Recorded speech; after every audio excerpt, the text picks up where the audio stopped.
The following program contains graphic descriptions of violence and may include disturbing content. Viewer discretion is advised. Grew up in a large family facing financial difficulties.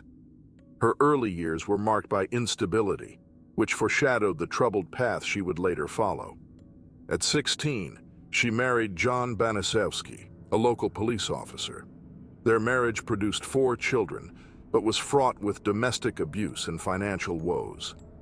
After 10 tumultuous years, Gertrude divorced John and entered a series of failed relationships, eventually having a total of 7 children from different marriages.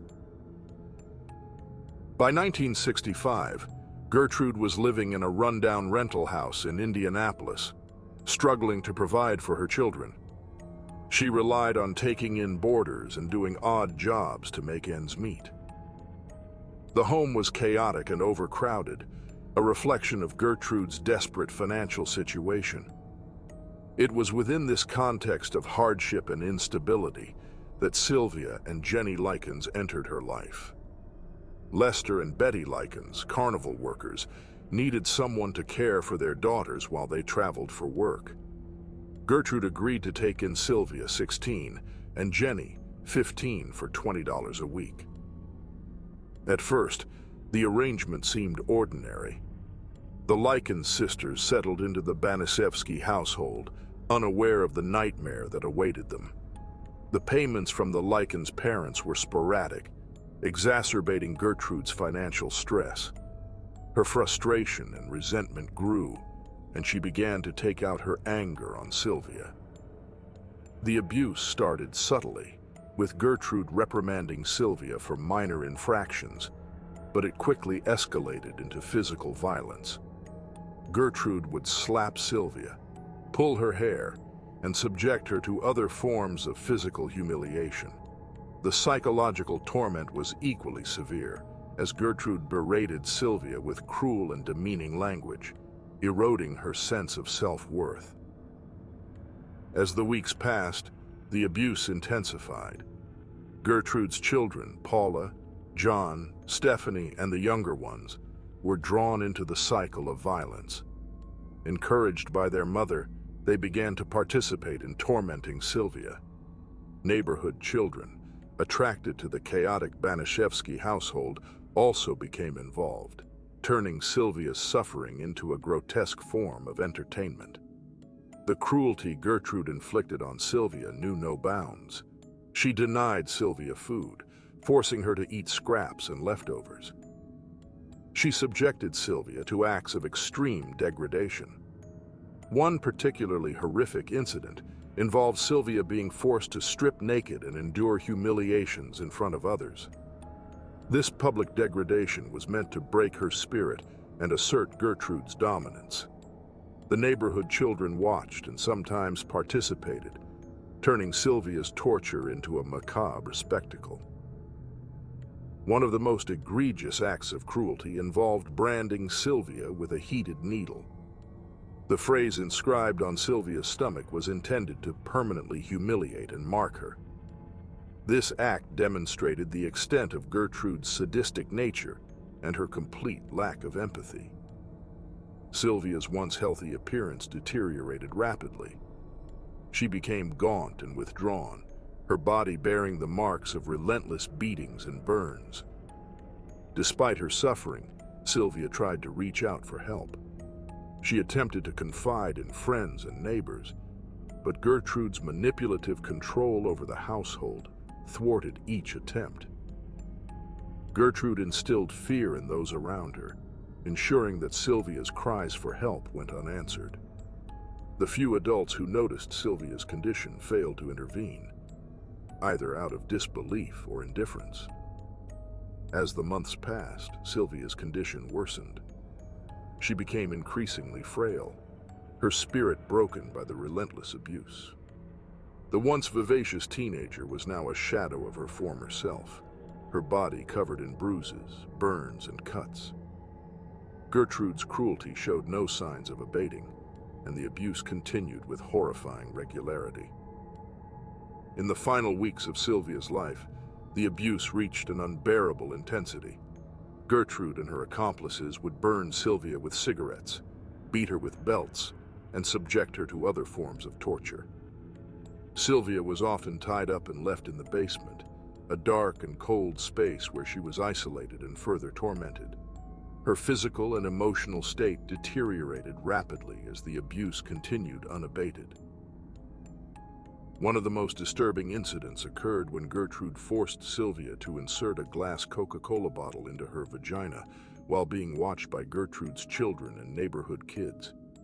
This act of sexual humiliation and violence was designed to utterly degrade and break Sylvia. Her screams and cries for help were ignored, her suffering a source of twisted entertainment for her tormentors. The final days of Sylvia's life were marked by unimaginable pain and despair. Gertrude and her accomplices intensified their abuse, sensing that Sylvia's will to live was fading. Sylvia was barely able to stand, her body covered in open sores and bruises. On October 25, 1965, Sylvia made a desperate attempt to escape, but she was too weak. Gertrude caught her and brutally beat her, further sealing her fate. On October 26, 1965, Sylvia Lykens succumbed to her injuries. Her body was discovered in a horrific state, bearing the evidence of months of relentless torture. The autopsy revealed over 150 wounds, including burns, bruises, and cuts. The coroner's report detailed brain swelling, internal hemorrhaging, and severe malnutrition. Sylvia's death was ruled a homicide, and the investigation quickly focused on Gertrude Baniszewski and her household. The discovery of Sylvia Lykens' battered body sent shockwaves through the Indianapolis community. The extent of her injuries was appalling, and the details of her suffering horrified the nation. The police investigation quickly focused on Gertrude Baniszewski and her household. As more details emerged, the horrific nature of the abuse Sylvia had endured became clear.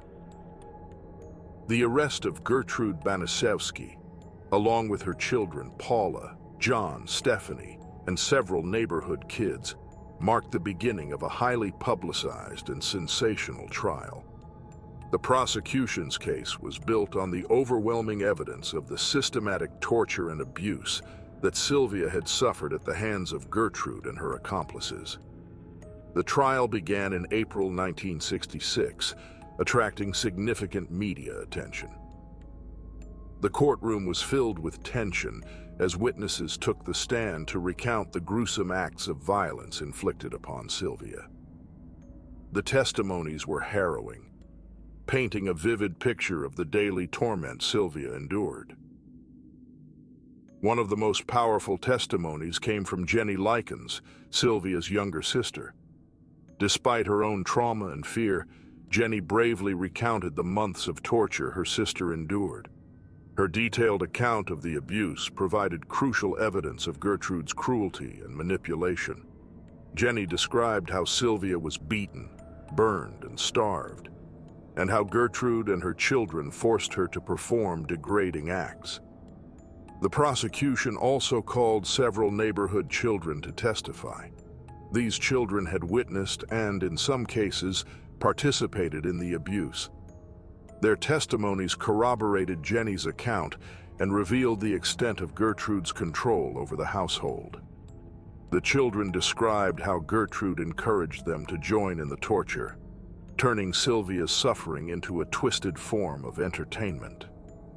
As the trial progressed, the defense attempted to portray Gertrude as a victim of circumstances and mental instability. They argued that Gertrude's actions were the result of her own troubled past and financial desperation. However, the prosecution countered this narrative by highlighting the premeditated and systematic nature of the abuse. They emphasized Gertrude's role as the orchestrator of the torture, showing that she actively encouraged and participated in the torment of Sylvia. One of the most damning pieces of evidence presented was the testimony regarding the branding incident. Witnesses described how Gertrude had heated a needle and forced Sylvia to allow her to brand her stomach with the words, "I'm a prostitute, and proud of it." This act of extreme cruelty demonstrated Gertrude's sadistic nature and her intent to permanently humiliate Sylvia.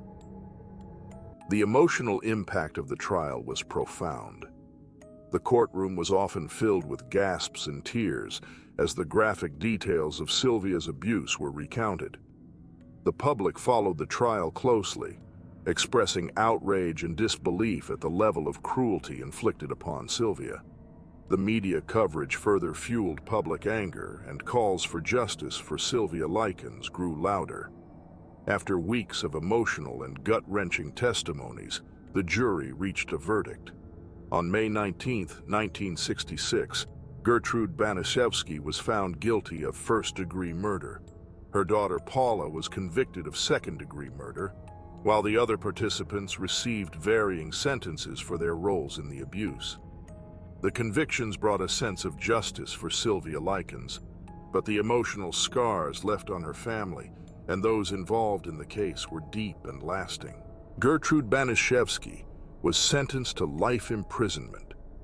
Her time in prison was marked by a series of appeals and parole hearings. Despite her attempts to secure release, she remained incarcerated for nearly 2 decades. In 1985, after serving 20 years, she was granted parole. Her release was met with public outrage and disbelief, as many believed she should have remained behind bars for the rest of her life. Gertrude Baniszewski's life after prison was relatively quiet. She changed her name to Nadine van Fossen and lived in obscurity until her death from lung cancer on June 16, 1990. Her passing closed a dark chapter in American criminal history, but the memory of Sylvia Lykens and the lessons from her tragic story continue to resonate. The legacy of Sylvia Lykens' case led to increased awareness and changes in child protection laws. It underscored the importance of vigilance and intervention in cases of suspected abuse. The story of Gertrude Baniszewski serves as a stark reminder of the depths of human cruelty and the necessity of community and legal safeguards to protect the most vulnerable among us. The haunting memory of Sylvia Lykens' suffering has left an indelible mark on those who followed the case. Her tragic story has been recounted in books, documentaries, and films, each serving to remind the public of the importance of standing against abuse and ensuring that such atrocities are never repeated. The case has become a touchstone for discussions about child welfare, the responsibility of bystanders, and the imperative for a compassionate and vigilant society. Sylvia's family, despite their profound grief, continued to honor her memory by advocating for stronger protections for children. Their tireless efforts contributed to the establishment of more stringent child abuse reporting laws and greater public awareness of the signs of abuse. Sylvia's story, though heartbreaking, has become a powerful catalyst for change, inspiring countless individuals and organizations to work towards a world where no child suffers in silence. In conclusion, the story of Gertrude Baniszewski and the unimaginable cruelty she inflicted upon Sylvia Lykens is a dark and tragic chapter in history. It is a stark reminder of the potential for evil that can exist in ordinary settings and the devastating impact it can have on innocent lives. Through the legacy of Sylvia Lykens, we are reminded of our collective responsibility to protect and care for the vulnerable among us, ensuring that such horrors are never allowed to occur again. The tragic story of Sylvia